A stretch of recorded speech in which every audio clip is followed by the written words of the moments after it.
With 5 races remaining in the regular season for the One-Up Nitro National Series in 2022, the action's starting to pick up as time's running out to get one of those coveted 12 playoff spots for this series, for this season that's already produced some great racing moments and some great finishes, and I'm sure we'll get another one here at the Circuit Trois Rivieres here in Quebec for the running of the Pinty's 150, and 31 laps await us here this afternoon. Alongside me in the booth for today's running of action is Duke Ansack, for as usual for the Nitro National Series, and this is honestly something we've never done before for the Nitro National Series. A race through the streets of Quebec.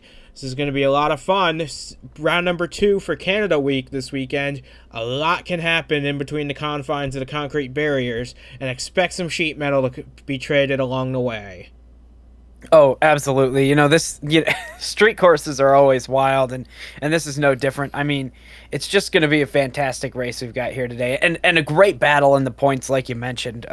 Right there at that cutoff for the playoffs. It's just getting really interesting at this point in the season, and I'm excited to see these drivers try to weave through these corners, all 8 of them today, and see who comes out on top, because I think there's a lot of really great drivers on road courses we have in this series, and I'm excited to see what they can do. Looking now at the starting lineup for today's 31 laps, Ryan Caggiano, by quite some margin, puts his number 81 on pole position for the 3rd time this season, and behind him it's a bit of a Noah's Ark as far as grid order is concerned. You got the 2 Team Dayspring cars of Goforth and DeLello, 2nd and 3rd. Got 2 Motor Dash cars of Williams and Lattimore, 4th and 5th. Got the lone outlier for Phantom Fury Motorsports, Kean Rivers in 6th, but then you got 2 Team Duke cars, 7th and 8th, and then you have the 2 Carter Racing System cars rounding out the top 10. So we got a lot of teammates up at the front. Not much opportunity to work together here, but a lot of opportunity for a lot of chaos if you're not too careful. Yeah, because if you've got a situation where you're going into turn 1 and you start to slide a little bit, the person next to you is the other team car. So you really want to be careful at the beginning of this because of just how the running order ended up. Because if you take yourself out, you also take your teammate out, and then there's going to be some owners not too happy about it. So you definitely don't want to get on the owner's bad side today, and of course you want to stay in the race for as long as you can. So we've seen some interesting road course racing this year, and I'm sure that today also won't disappoint. So that being said, all 42 cars are lined up on the streets, and we're ready to bring you 31 laps of action from Trois Rivieres. This is the One-Up Nitro National Series, and the green flag is mere moments away. Stay tuned for the start of today's action. As the field exits the final chicane, heading onto the short front straightaway here at Trois Rivieres, the green flag is in the starter's hand. It's getting ready to fly. It's in the air, and the Pinty's 150 is underway. Ryan Caggiano gets a good jump, and he's already pretty well ahead of Cody Goforth by the time they exit the first turn. The whole field now streaming into turn 2.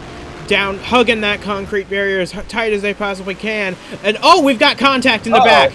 Kean Rivers and Chris Lattimore make contact heading under the arch, and a lot of contact. It looks like some pretty significant damage on the 87 already. And you would have thought that more people would have been involved in that. Man, oh man, that could have been really bad for a lot of drivers and a lot of teams right up front. But so far so good. Everybody keeps on rolling. Everybody in the back has also remained on track. Not that there's anybody to go or anywhere to go if you go off track here. It is wall to wall with the racing surface at this place, and Ryan Caggiano so far started to pull away with this thing. He's got a pretty comfortable lead as they head into the hairpin to complete lap number 1, heading towards the chicane at the end of the lap. Caggiano very strong on the road courses, believe it or not.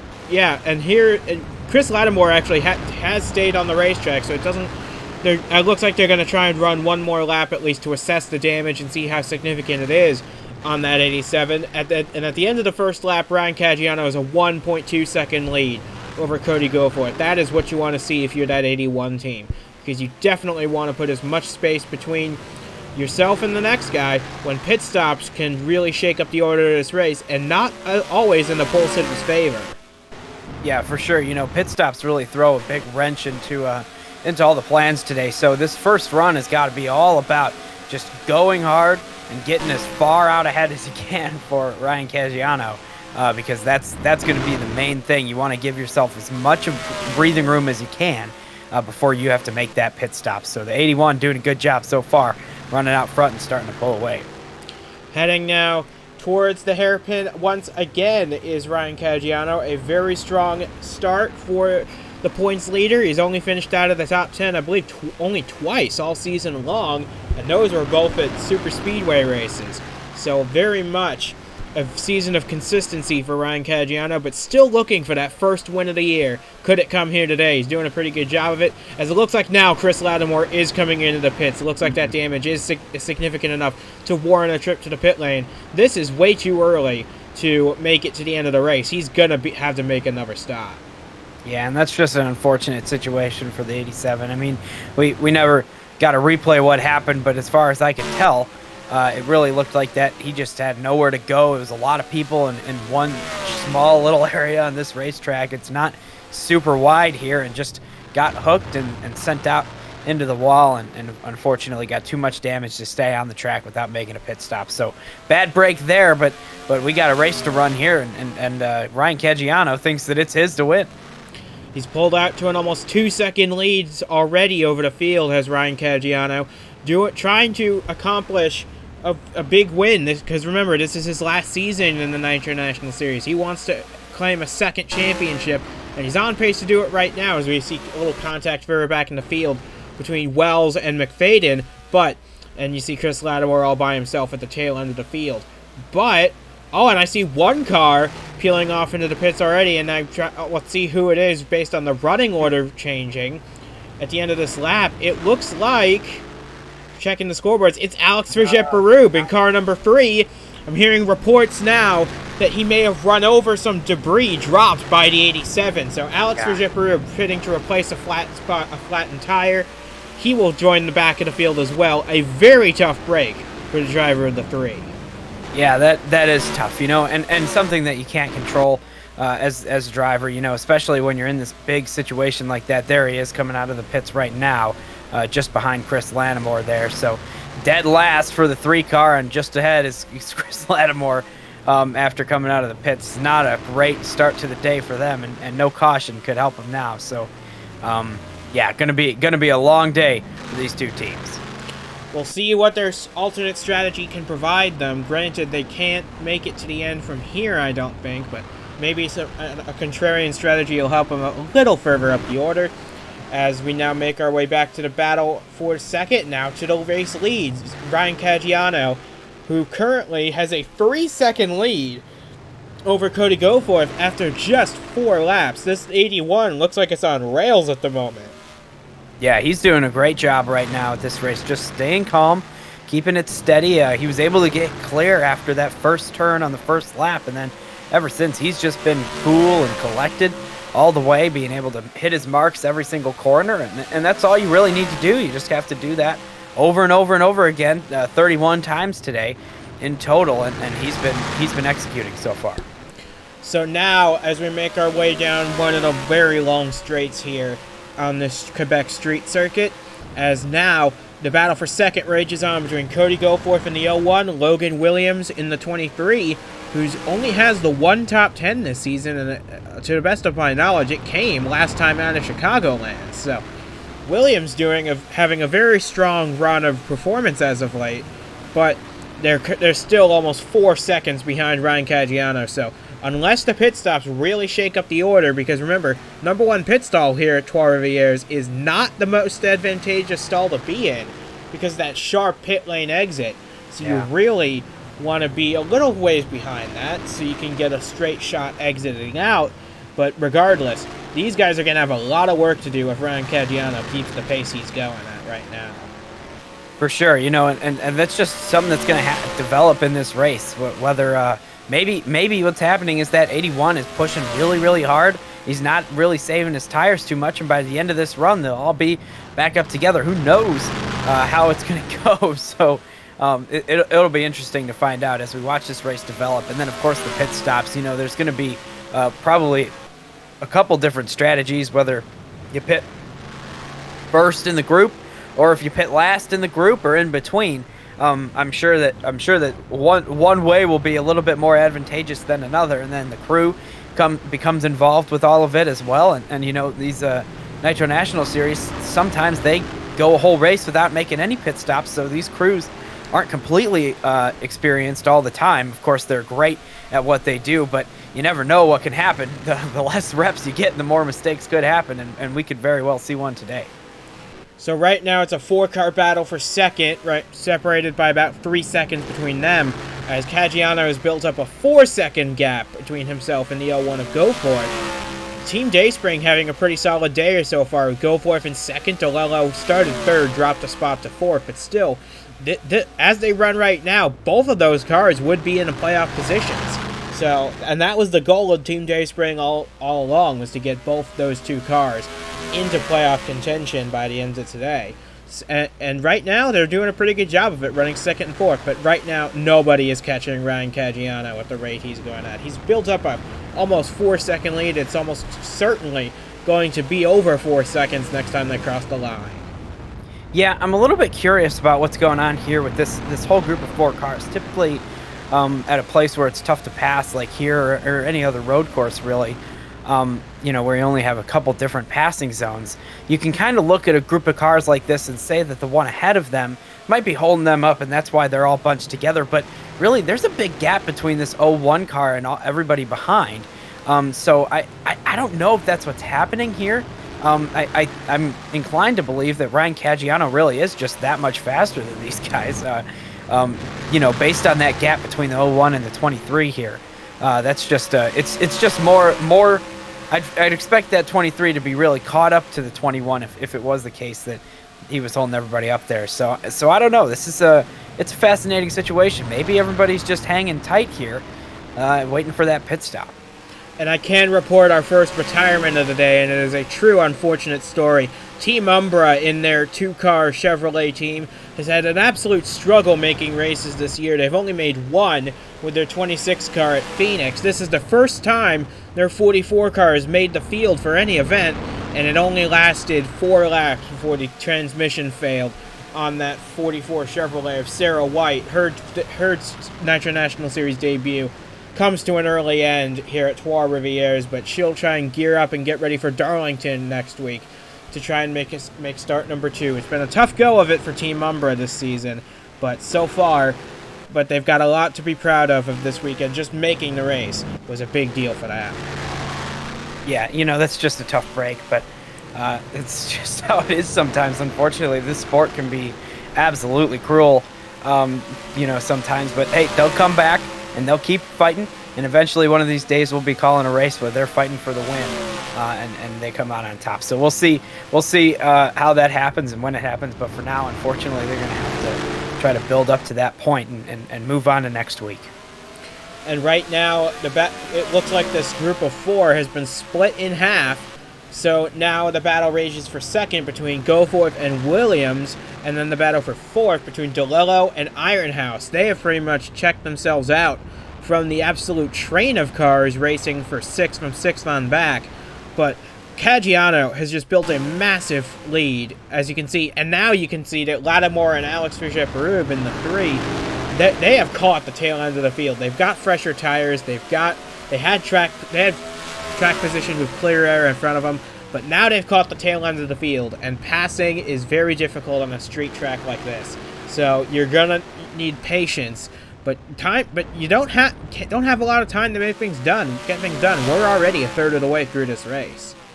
Yeah, it's flying by here, and of course these laps are always over a minute long, but we're watching this race, and it almost feels like a short track. You know, every time they're coming through that hairpin to end the lap, I'm like, man, it really wasn't long ago since they were just there. And we're coming up on those pit stops here, which will really mix things up, and that's really going to be the critical point in this race that we're looking forward to with those, to see these crews do what they can and see if the positions will change at that point. You know, because I'd like to see if anybody else was leading. If Cody Goforth has been leading this group and obviously has not made much headway, but it'd be interesting to see if the 23 got some clean air, what would happen. The 03, Cody Goforth's teammate there, or even Elijah Ironhouse back in 5th place. If any of them were able to get up to 2nd place, have that clean air to try to chase down the leader, I'd be curious to see if they could catch him.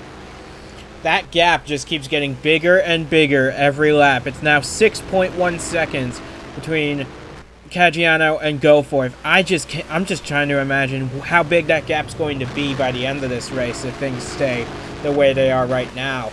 But of course, there's a lot of time between now and then. There's still 21 laps to go. Here's a story that really feels good to see. Kean Rivers in this 54 car started the season with a lot of momentum, had a lot of solid top 15s, top 20s, but not much success since then. He's kind of fallen down the points order, still yet to get a top 10.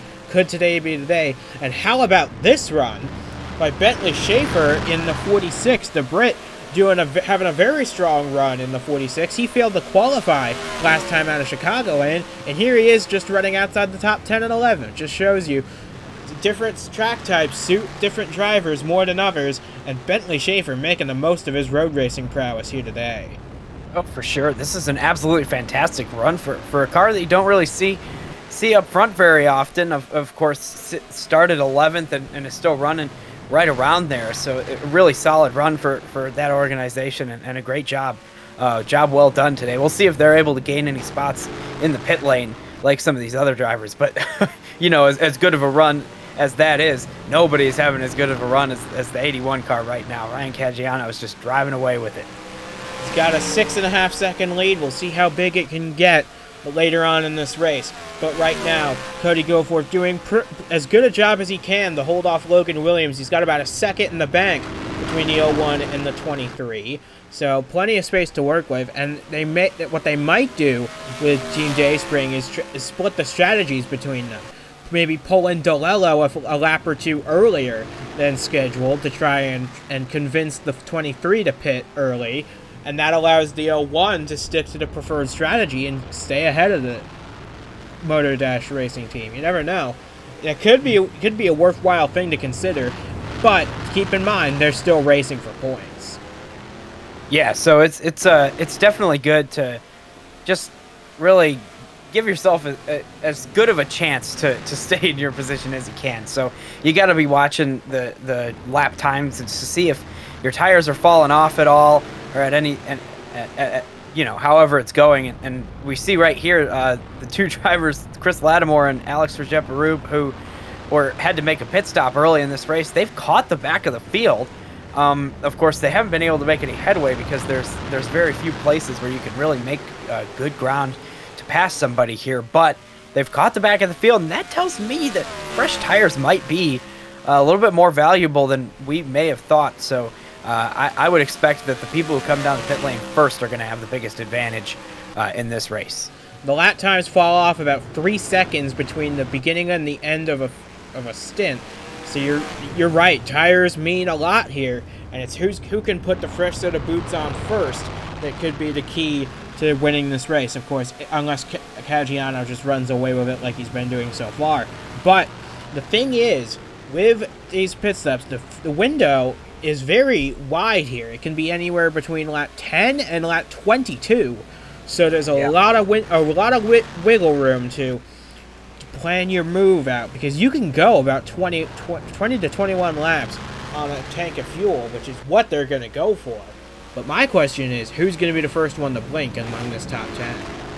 Yeah, you've got that situation where if you come into pit, say now, if you were to pit this lap, and nobody else pits until lap 22, you're going to be stuck in a situation where you've got way older tires than everybody else behind you, and nobody wants to be that guy. You'd ideally want to pit 1 or 2 laps before everybody else so that you get the advantage of those fresh tires without having the disadvantage of everybody else having way fresher tires than you do. But it's hard to predict what the future holds, of course. So that's something that crew chiefs would kill for, being able to predict what everybody else is going to do. But that's what makes it so interesting, is what will everybody do in this race. So we'll find out for sure at some point today. I'm sure of it. But for now, we're just left with speculation. So now the gap between these two is 7.7 seconds. This is an incredible run from Ryan Caggiano. And honestly, as regarding the strategy discussion, you might want to consider pitting within the next lap or two to just split the race in half to get the most out of each set of tires, because you're gonna have to make a pit stop anyway, so you might as well just split the race into two equal portions, or as equal portions as you can with an odd numbered lap race. But that might be something worth considering, especially if you're a little ways behind, like say Kean Rivers, Yadis Terzic, Aaron Hall back there in 6th, 7th, and 8th. You're 14, 15 seconds off. If you can pit early, it might not get you to lead, but it could get you past some of these guys. Yeah, that would be great. I think that this race is for second place at this point. I mean, unless something crazy happens to Ryan Caggiano where you're able to kind of have a shot at him, or if he's completely out of the race, then this thing is blown wide open. But right now, everybody's trying to beat Cody Goforth. At least this top 5 is, to get that second place position and the points associated with it. So, yeah, and the strategy options are totally wide open for these guys because they are so close to one another. So, I don't know. I think that I would pit earlier than everybody based on what I've been seeing so far, but I could be wrong. So I don't know. Right? Yeah, and the gap is now 8.5 seconds. So if Goforth wants to make any inroads into this 81, he's got to think about pitting either this lap or at the very most the next lap. Because at this point in time, you're not going to catch the 81 if you do the same thing he does. You're going to have to do something drastically different to try and improve your odds. And at this point, Caggiano's got such a big lead, you've got to consider going outside the box if you're going to have any hope of saving the day here at Trois Rivieres. Yep. Yeah. So it's just another one of those cases where we're sitting here and kind of waiting for the pit stops, like usual. But I'll tell you what, this whole group has done a fantastic job of just keeping it on the track, keeping it clean, and not really making any mistakes. That's part of the problem, is that these drivers are just so darn good at what they're doing. It doesn't allow us to have really any passing or any excitement here because they're all just doing what they need to do to stay in their positions. Cody Goforth is having a great little day here. He's keeping it on the track. He's staying ahead of everybody. He's keeping a big enough gap that nobody can dive underneath him in the corners, and that's all he's got to do to keep second place. And then the same deal with Ryan Caggiano right here, keeping it on the track, hitting his marks every single corner, and not making any mistakes. And that's just how he rolls every single week. And these drivers are really great at it, which is why you don't see a lot of passing, especially at a place like this where you only have a few opportunities. Yeah, pretty much exactly what you said. However, the gap just keeps getting bigger. It's now 9 seconds, but you're absolutely right. These guys are doing such a good job, and we expected, honestly, at a street race like this, that we'd see a lot more collisions between cars, or between a car and the barriers. But we only saw that one little skirmish on the opening lap between Lattimore and Rivers. So this is a much cleaner race than perhaps most of us were expecting. And I'm not so sure if that's a good thing or not, because for Ryan Caggiano, it's certainly a good thing. He's got a very healthy lead. But I was kind of hoping for a little more beating and banging, but you never know what to expect on these tracks until the green flag flies. Trust me, I was hoping for some more beating and banging as well. I mean, I love when these guys run side by side and get into each other and really put the metal to the metal on the sides of their cars. So I think that is just stellar racing, especially if everybody's able to keep it out of the wall and keep it clean. If they're doing that, that's just exciting stuff. But today we haven't seen much of that, if any at all, other than that first lap collision that really didn't turn out very well for anybody. But it's been a very clean race, a very calm race so far, and sometimes that's just what you get. So we're past halfway here in this race, and nobody's made a move to pit road yet, aside from Lattimore and Alex Verget-Baruch. So the gap now is 10 seconds between Caggiano and Goforth. Just imagine that. Ryan Caggiano pulled out a 10-second lead in 18 laps without the aid of a pit stop. That just goes to show you how commandingly strong that 81 has been this day. Yeah. Oh, for sure. You know, and that car is just miles ahead of everybody else right now. It's just stellar, car and driver alike today.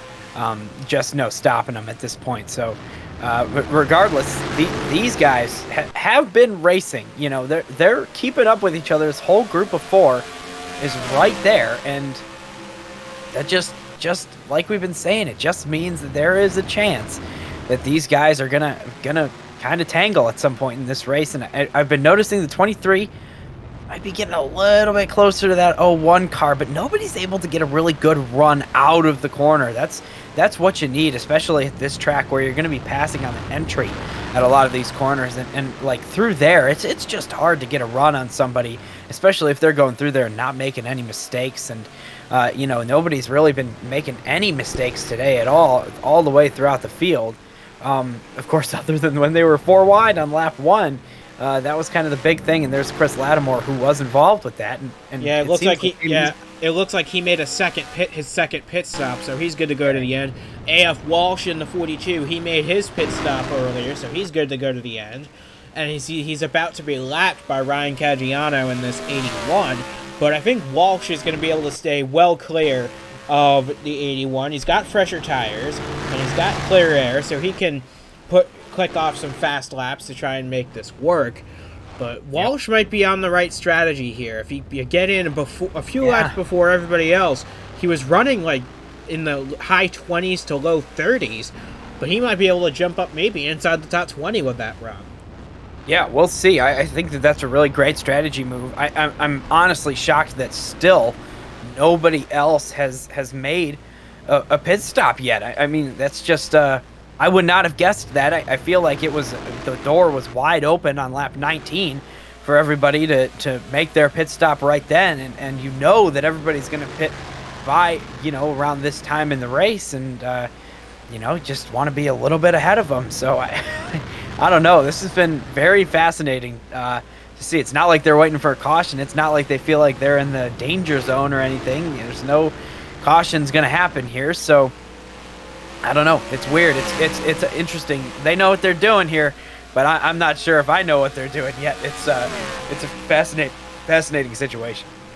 So now the gap between Caggiano and Goforth, 11.1 seconds. It's a very dominant day, perhaps even more so than the time Alex Verget-Peru put a stomping on the field in Indianapolis earlier this year. But time will tell as far as that's concerned. You see Tyler Ferris in the pit lane and Alex Verget-Peru, who makes his second pit stop. So those two are now good to go to the end of the race. So Caggiano now has lapped those two, so they will be good to go to the end. And looking now, yes, here's the first of the leaders to blink. Right. Aaron Hall in the 7 from 8th place peels off to make his one and only stop in this race. On lap 21, this is a very bold call because nobody came with him. Yeah, I love it, though. I think that this is exactly what you need to do if you want to try to gain some positions. It's so difficult to pass at this racetrack that you got to try to pass in the pit lane. That's the easiest way to do it because you don't have to find a corner to make a move or anything of the sort. Nice and easy to get that done. So I like the move. I definitely think that that's a good way to go. So you can see Caggiano, he has to have been told by now that Aaron Hall has been into the pit lane. So I think Caggiano is absolutely going to come into the pits this time. There's no other way for him. And as you can see, he's peeling off to the left, and he is going to come into the pits. Will Goforth and the rest join him, or will they try and overcut on him? Survey says they're coming for the hairpin right now.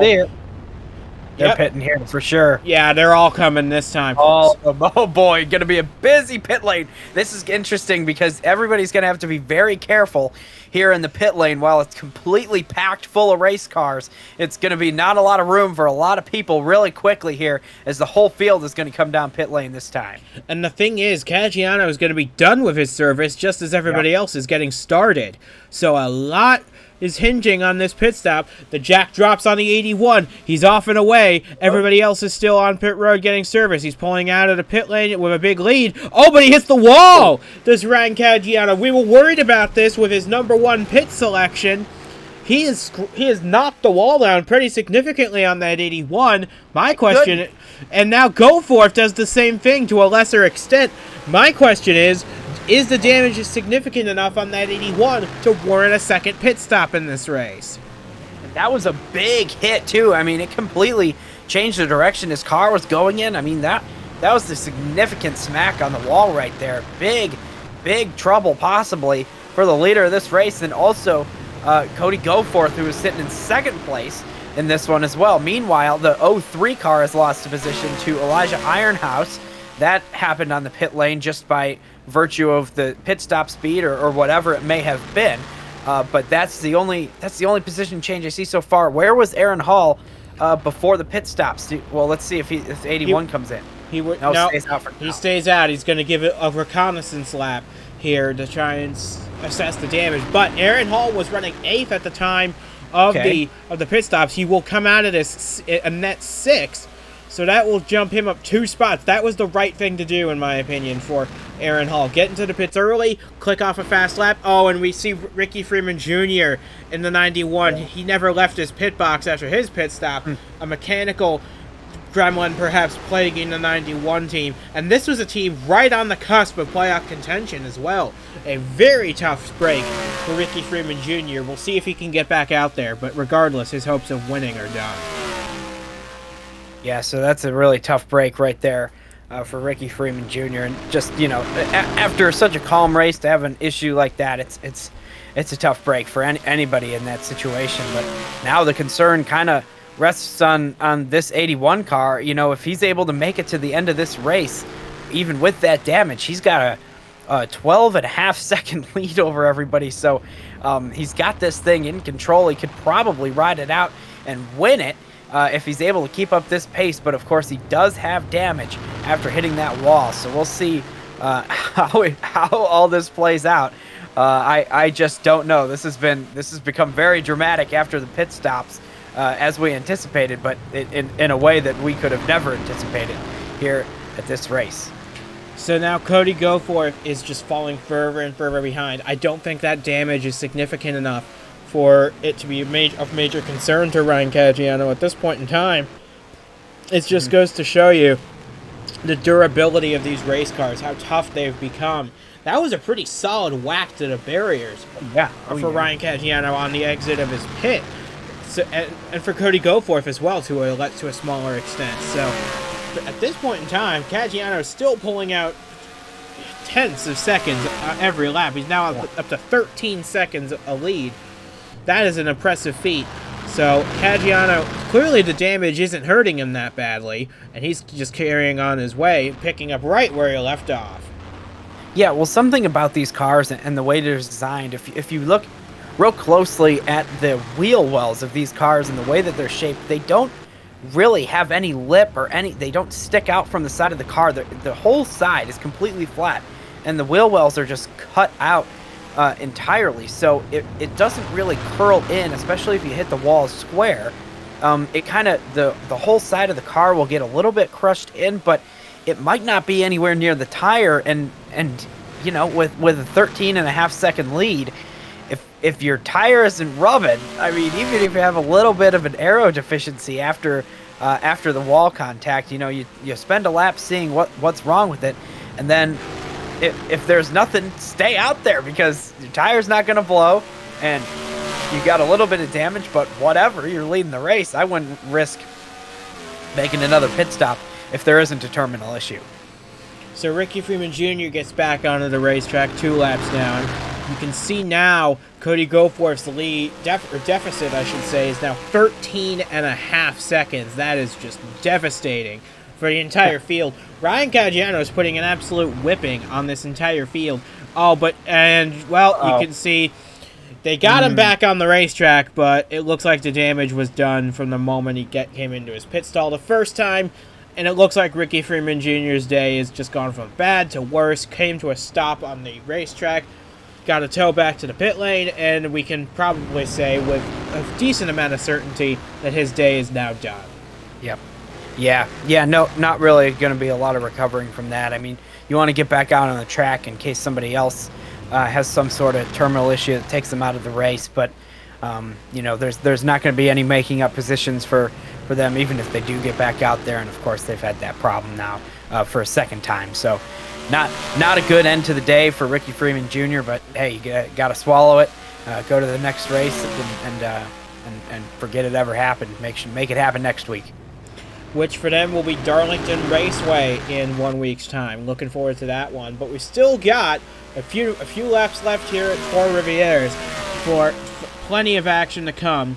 As despite what the lead may look like to viewers at home, this is still a very gripping race, as Caggiano is still nursing a wounded race car, as is Cody Gohor to a smaller extent. But these guys are all having a little battle of their own. And keep in mind, you may think that this chicane right here at the end of the lap, if you go wide there, you can just skip across it and be fine. There's an Armco right there. So if you go wide at that corner, you could very well lose your entire day from one simple mistake. I've seen it happen before in other racing divisions here. It's just very difficult to recover from that, especially with that big old Armco sticking out. Yeah, you know, and that's the thing about street courses, and what's been so impressive about how clean this race has been to this point, especially with drivers racing each other on track. You know, there's just no room. I mean, you see those yellow lines, and that's the suggested race course limit. And at any other racetrack, you know, you see a track like Daytona, where you've got the yellow lines on the bottom of the track, but of course there's an even wider amount of pavement to the left of those yellow lines, that if there's a situation, you can go down there and be completely fine, no walls involved, whatever. But here at this track and most street courses like it, it's, if you go over that yellow line, there's a wall right there for you. So I mean, there's only a few places at this track where there's any runoff room. Right there is one of them, and there's a big tire barrier there as well. On the outside of this corner, you got one right there, but you're never going to go out there. And just look at how dangerous this whole racetrack is for if you go off. So it's been incredible to watch these guys not make any mistakes today and really keep it on the track, because that's what you have to do to keep your car in the race. And note that our only retirements from this race have been mechanical related. No accidents have claimed any cars in this race. So a very strong run for our drivers here today, as we only have 2.5 laps to go. As surprising as that may seem, but we don't have much of this race left to go. The question now is, and we've got another question, is what happened to Keon Daly? He was having a pretty decent day in the top 20. But now he's got a problem in that 52 that's put him in the pit lane with 2 laps to go. This has killed his hopes of a strong finish, and that'll send him further down the out of the playoff picture, with only 4 races remaining until the playoffs start after this one. Yeah. He was starting mid-pack. He started in 19th, and of course has gone through almost this entire race up to this point, probably gaining positions and just having a tough end of the day, because now there is not enough time to gain any of those spots back. Even if you do get out on the track now, it just won't happen. So really, really tough ending for the 52 team today in this race. But meanwhile, we've got our leader now. Ryan Caggiano is up almost 16 seconds ahead of second place Cody Goforth, who is still just barely able to hold off this 23 car, who's been sitting in third place for the entire race very, very patiently. A very well done job of staying patient in third place. But do you think that maybe now that we're nearly on the last lap, the leader's getting the white flag? It'll be a while before everybody else does, but do you think maybe the patience runs out on lap 31 in this race? The white flag is out. We do have 1 lap to go, but as far as patience is concerned, you got to think about making a late braking dive into one of these heavy braking zones. But for Ryan Caggiano, the only question is how big of a lead can he manage to build by the end of this race. It's already 16.5 seconds. That we're in range of this being the biggest margin of victory all season for this 81 car. He's been running in the top 10 at the end of every race bar 2, and those were both at super speedway type races where the positions shuffle so often. However, At this point in time, Ryan Caggiano is just a few corners away from his first career win, his first win of the season, I should say, his third career win, coming through the hairpin for the final time. It's only got one flick-flack of corners to go. This Villeneuve chicane through the final chicane for the final time is going to be Ryan Caggiano, who in his final season is finally going to taste the joy of victory lane. Ryan Caggiano wins it at Trois Rivieres by a massive margin at the end of this race. The final gap between himself and Cody Goforth. He's still not finished this race as Cody Goforth. That shows you how much of a masterclass Ryan Caggiano put on today. He crosses the line. Cody Goforth, second place. 17.3 seconds off the lead. What a job that was. Logan Williams comes home third for his best result of the season. Elijah Ironhouse fourth. Zachary DeLello fifth. Aaron Hall, great strategy, comes home sixth to jump a few cars at the end. Kean Rivers, about time he gets a top 10 finish in the 1-Up Nitro National Series. He comes home seventh at the end of the day. Terzic in that 0-0 continues to impress with an 8th place finish. Yeah. Dylan Young 9th. Joshua Michaels, we hadn't mentioned him all day. He comes home 10th, just ahead of Patrick Smith and Austin Holloman in the 59. Well, we said this race was going to be something we didn't expect, but for a lot of different reasons than perhaps we anticipated. Because not only did we have a clean day for most of these drivers, but this was a pretty solid day. We only had 2 retirements from this race, and both were mechanically related. So, very clean effort from all these guys, and a bit of a surprise here at this track, but boy, was it a great thing to see. Yeah, a great job from everyone. It's just a reiteration of what we've been saying for this whole race, but yeah, not a lot of. I mean, we had 3 major incidents on track that we could see today. That first lap crash, where they were all 4 wide, which, I mean, come on, 4 wide at this place is really, really tough to get through, and they got through pretty well. As far as I'm concerned, only 2 cars who ended up with a lot of damage, and then 2 people hit the wall coming out of the pits, and they both finished first and second. So I don't know what else you could ask for. One of the cleanest races of the season for sure. Here at a tough track to do it. So a great job from everybody, and of course Ryan Caggiano, a job well done. Quite the race to have won in a dominating fashion today. A great job from everybody all around, and especially that 81 team. So, as Ryan Caggiano kicks off his farewell tour with a big win here at Trois Rivieres, we turn our focus now to Throwback Weekend next time at a Darlington Raceway. We're looking forward to that as much as you are, to see all these cars look a little differently than what they usually do, but I'm sure you'll be able to see a lot of heart-pounding action there, just as we do every time we go there. So, from Duke Ansack and from myself as well, we say goodbye from the streets of Quebec, and we say congratulations to Ryan Caggiano. His farewell tour is off to a pretty good run right now. He finally gets his first win of the season, and what a job he did to do it. Biggest margin of victory all season long. That is something worth bragging about, especially as the playoffs draw closer.